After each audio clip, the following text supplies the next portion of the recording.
Can you imagine coming from a place where your belly is full of food, you've got heat and warmth, you've got loved ones that care about you, and going to some desolate person and being like, God loves you. Like, that person is like looking, like thinking of you as a cartoon steak right now. Like, they're that hungry, they want to eat you. Yeah.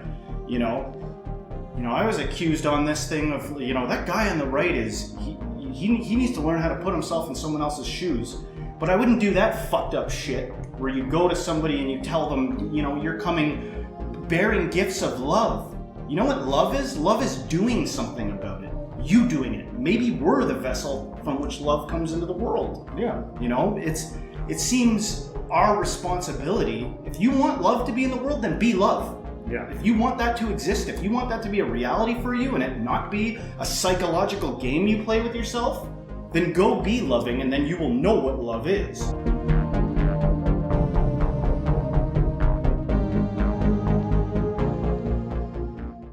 Welcome, modern day mystics, fellow truth seekers. James and Justin here, back again.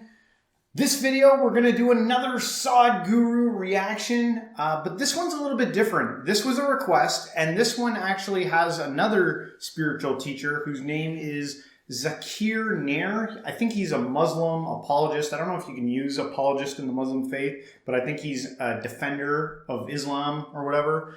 And so the first clip that you're going to see is kind of like a question and answer period where you have a Hindu asking a Muslim a question about God, and then it flips over and then there's kind of like a Sadhguru teaching that kind of like talks about what was said before.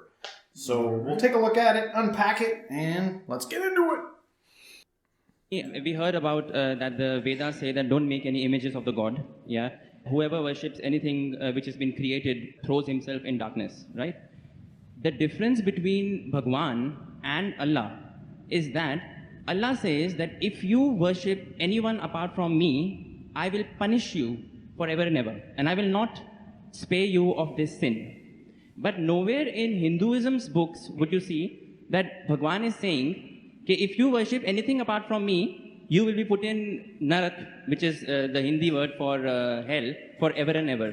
Now why I'm saying that to you is, the concept of God in Islam, Christianity and Judaism is the same, in which he feels bad if anyone worships anything else apart from him. But the concept of the other side of the religions, which is Hinduism, Buddhism, or those sides, the concept of God there, I think, is more, the God of those religions is more large-hearted, because he doesn't say to you that I'm going to put you in hell if you don't worship me. Although I understand that it is wrong to worship idols, it is wrong to worship created things.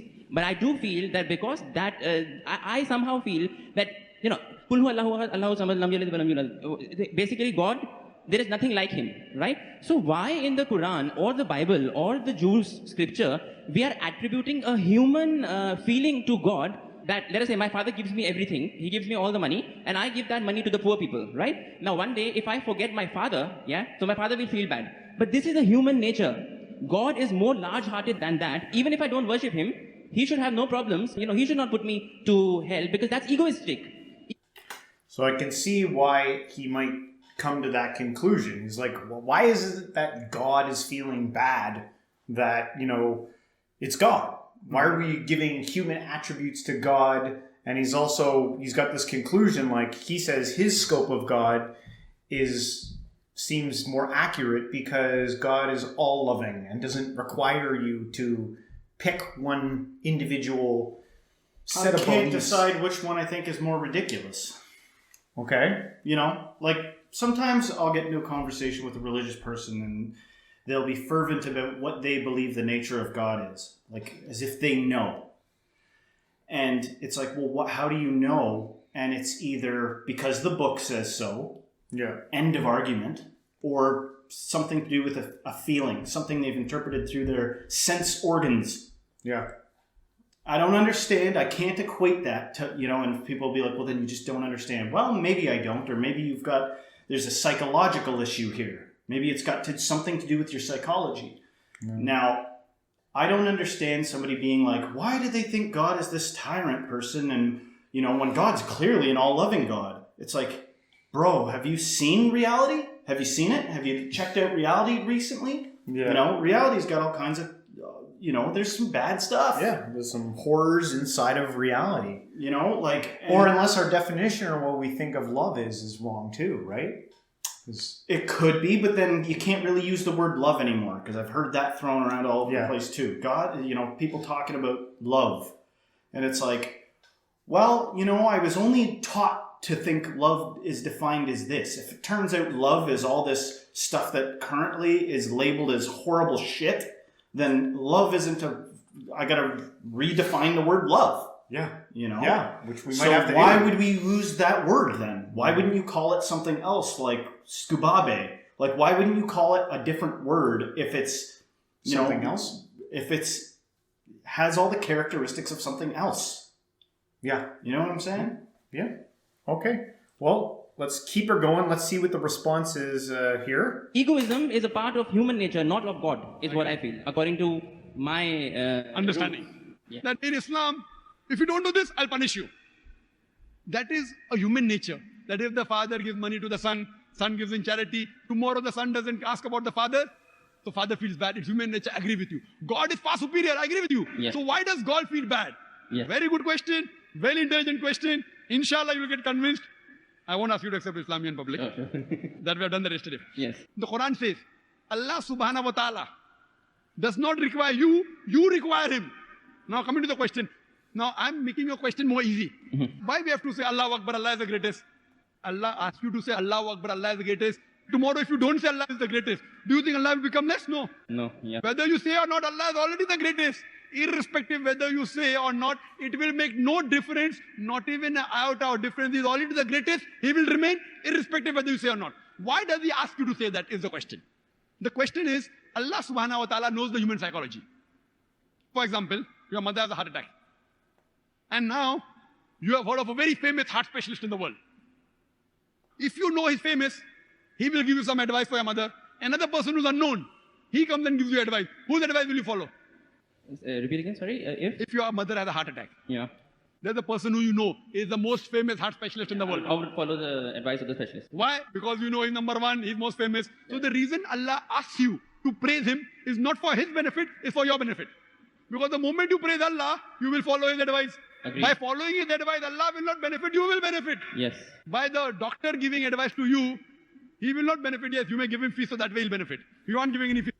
It just seems like there's a lot there that you would have to just assume is true and assume is right in order to take on that belief. Because he's talking about Allah and the Quran and like there's this way and why would you not listen to your doctor? This is the doctor, right? So that's assuming that everything that you're reading is right. Right. And even going back to the thing about love, I am open to the possibility that love in the way I understand it, like providence, care, that even the some of the things that I refer to as like horrible shit, that could be that kind of love or even something greater than that. I'm open to all the possibilities you can throw at me. Yeah. It's possible, but I've got to be true to how I want to be honest about things, right? Yeah.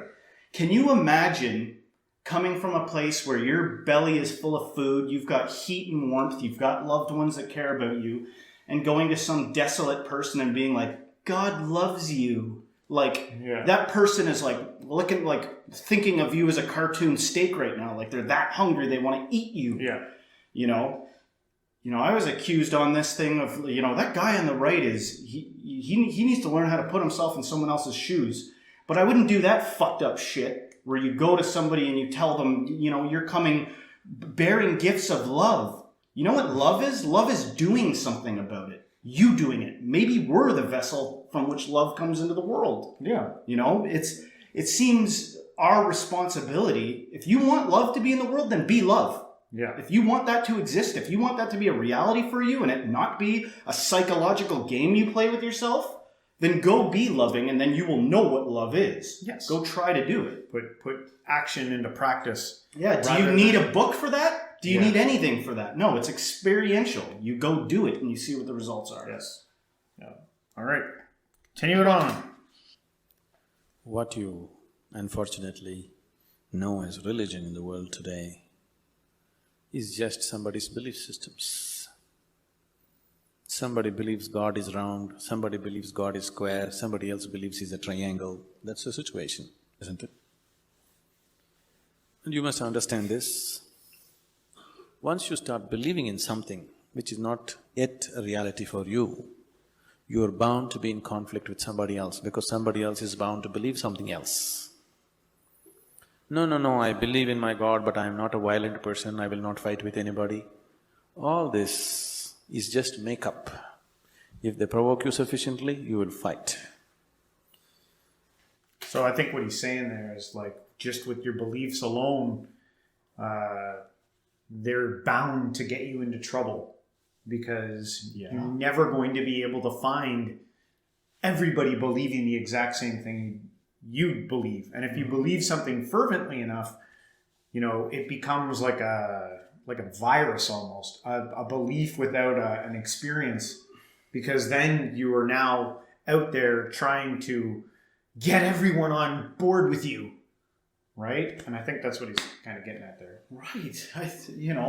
I understand what he's saying, but at the same time, for people that do have latched onto a belief and they live that way, you think they're doing it for no reason? They're doing it because it gave them a direction. Yes. It was like a compass for them. It gave them comfort, all kinds of different things. It's not like people become, invested in a belief for no reason. And sometimes they even have experiences that go hand in hand with that. Yeah. We've talked about it before. I spoke with one person that we talked for hours and hours and hours about, debating God and religion. And they were like, listen, I'm going to be straight with you. God cured me. Jesus cured me from cancer. End of story. I will never abandon him. Yeah. Never. What kind of a psycho wants to push that and be like, well, I still think you should abandon it, unless the person who's saying that is armed with AK-47s and invading your not God-believing culture or something, right? Yeah. As long as people believe in something, conflict is inevitable. Because you may say, no, we are all brothers, we are all one, everything is okay with us. All this bye-bye stuff, when we really have to come to a point, when I believe what I believe is right, I will try to manifest it. I will try to make it a common thing everywhere, isn't it? Yes? Once I believe what I believe is the truth, naturally I will try to impose it on other people. I don't call it imposition, I call it saving you from ignorance. Yes or no? Once I firmly believe that this is the way God is, I will try to put it on to you, just to save you, not to hurt you. But you will get hurt, because any imposition hurts. When you resist, I will use other methods to put it into you, whatever those methods are. What do you mean, like other methods like manipulation or using something against you? No, he's awfully confident that he knows what's best, right? Yeah. If convincing you isn't that what he's saying? Like, if convincing, he's just talking about someone with a belief trying to get others to get on board. He's not talking about himself. Yeah. But he's just talking about what people do to get other people on board with their belief systems, right? How it starts off where it's like, it's okay, everything's good. Well, tell you what, it's not a problem if you're a fucking moron. It's only a problem if you're smart and you know what's happening. If you're a moron, you're gonna lap that shit right up. If you're somebody with a brain, you're gonna be a little put off at the idea of somebody deciding something's true and, you're gonna believe it one way or another. But if you're a simple person, listen, I apologize, but it's hard for me to not get agitated at this stuff because I live in the real world and I encounter real people and I'm the same person on here as I am in real life. Yeah. And you can imagine, from the comments that we get to the actual, if you're watching this, you can see that I'm saying some crazy shit sometimes. Yeah. But I mean what I say. So that's where the hostility comes from, is trying to... Sometimes I get the sense that people are just like, listen, just fucking like anything, but I don't like how what you're saying sounds. So you can't be right. You can't be. And you need to chill out or whatever, some other bullshit. But your fucking life sucks. And I've seen that guy who brags one moment and then calls me the next moment because they're depressed about their situation. So which is it? Do you got it figured out, or do you still question your purpose here? Which is it? Hey man, I'm just being honest. I also question that. Yeah. What are we doing? Even the most fervent believer finds themselves distraught, and it's like sometimes they'd rather hang on to an idea of something than their own experience. Like, I'll deny what's actually happening and believe in something that I've decided is true. Yeah. Right? Yeah. That's crazy and dangerous. Yeah. It leads to all types of evil. Sword has been used, money has been used, every kind of inducement has been used, isn't it? Simply because I believe one thing, you believe another. Religion is not about belief system. All religions started as a method to turn inward. But it's an inward step. An inward step can be taken only by an individual, isn't it so? It's a very intimate thing, something very, very concerned with only with you, nothing else to do with anybody else. But when people try to organize this inward step, naturally it gets distorted. So true, because so many faiths, they do actually revolve around looking inward. Mm-hmm. Like if you really break apart, faiths, well, it doesn't matter if it's Judaism, Islam, like Hindu, like it's all about looking inward. Where does Jesus go? He goes into your heart. Yeah. He goes into your heart, right? Fixing yourself. Spend your time in prayer. It's more about like fixing your own self. Take the plank out of your own eye before you take the speck of sawdust out of someone else's eye, right?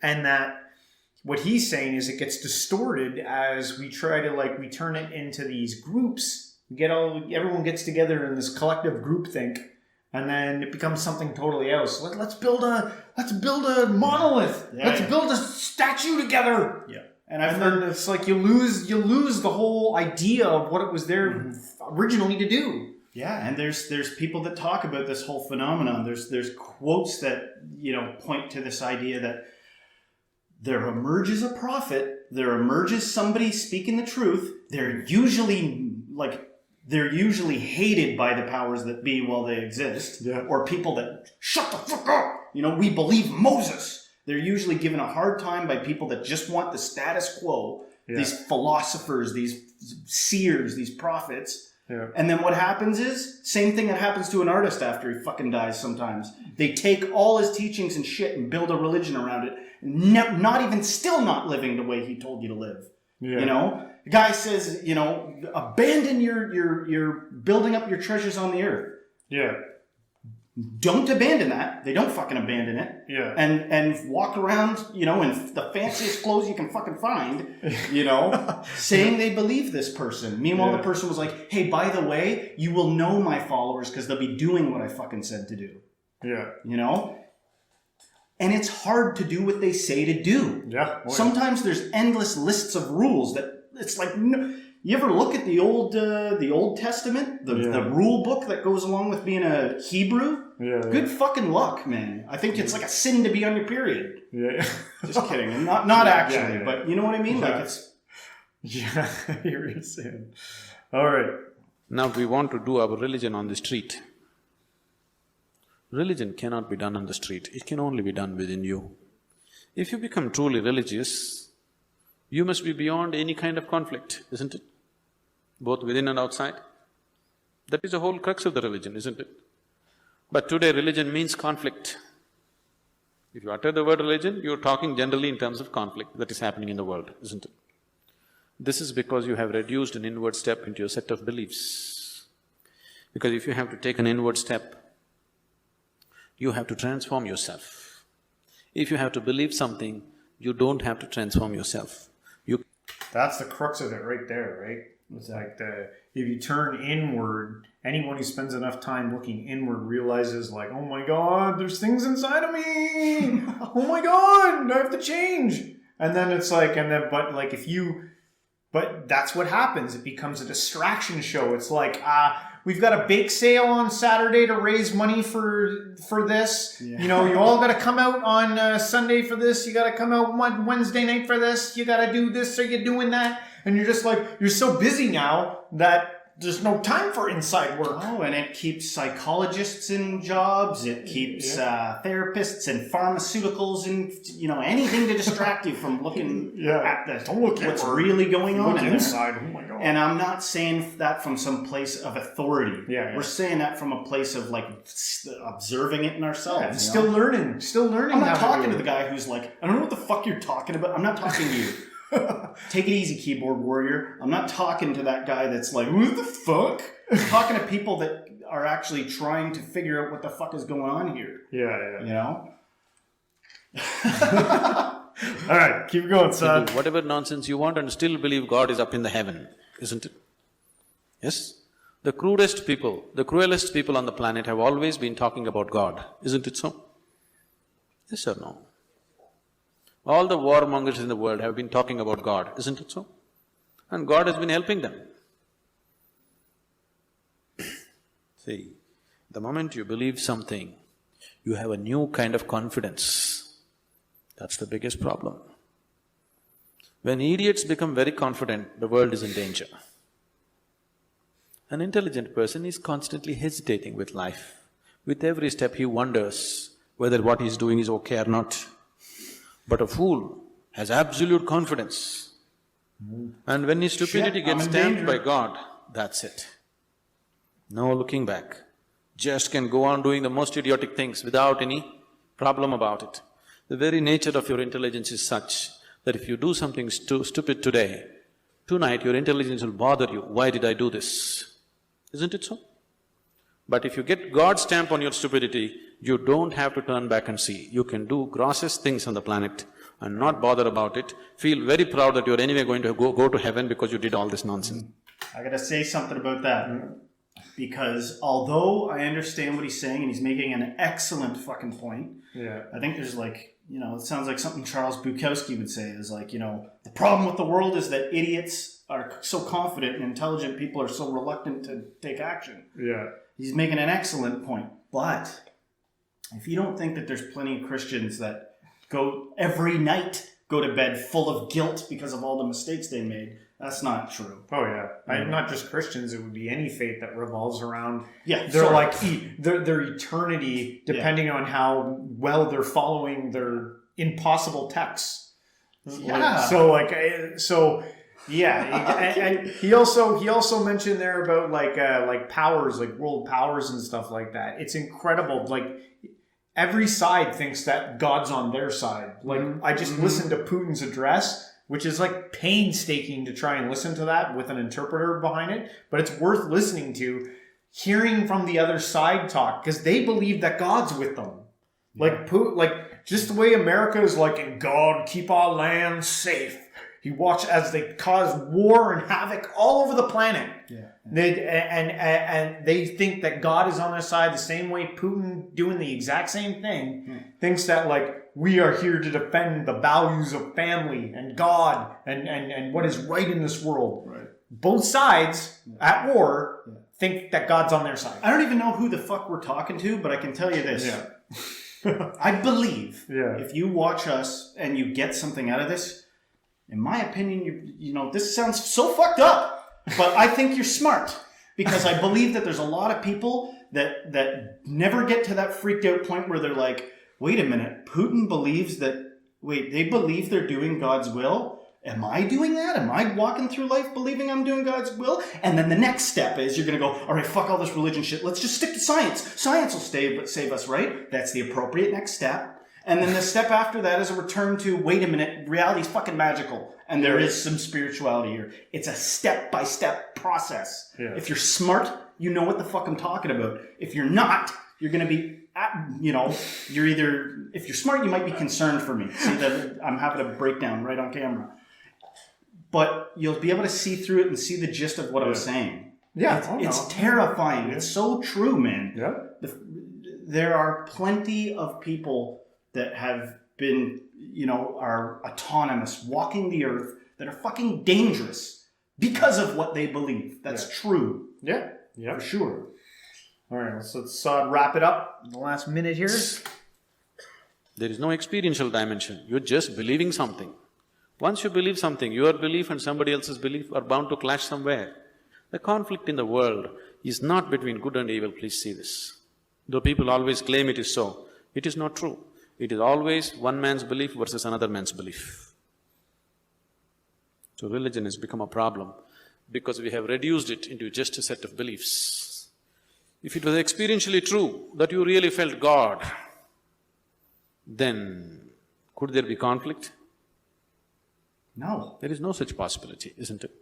But because you're growing from a belief system, you're not willing to make the effort of going beyond what you have gathered from others and looking at life by yourself. That is why there is conflict. If you do not know, there will be no conflict. If you know, there will be no conflict at all. But when you pretend to know, there is bound to be conflict. You know, especially if we're talking about a God that his title is love. Yeah. Something about what he said resonated. Like, if you had an experience of God, if you really knew, do you think there would be any conflict? Yeah. You know, like, I get the sense that the highest, you know, consciousness things are things of like understanding and love. Obviously, I'm not there because I get all riled up and criticize and get judgy. But hey, man, you know, maybe together we can all figure out what's what. You know? That's right. And hey, we want to, like, we said a lot in this one. I think so we want to hear what you guys have to think about it. If you think we're out to lunch, or if you think that there's some truth said in here, let us know down in the comments. And hey, if you like the episode, man, don't forget to hit the like, subscribe, share with a friend, and everybody, until next time, Stay spiritual.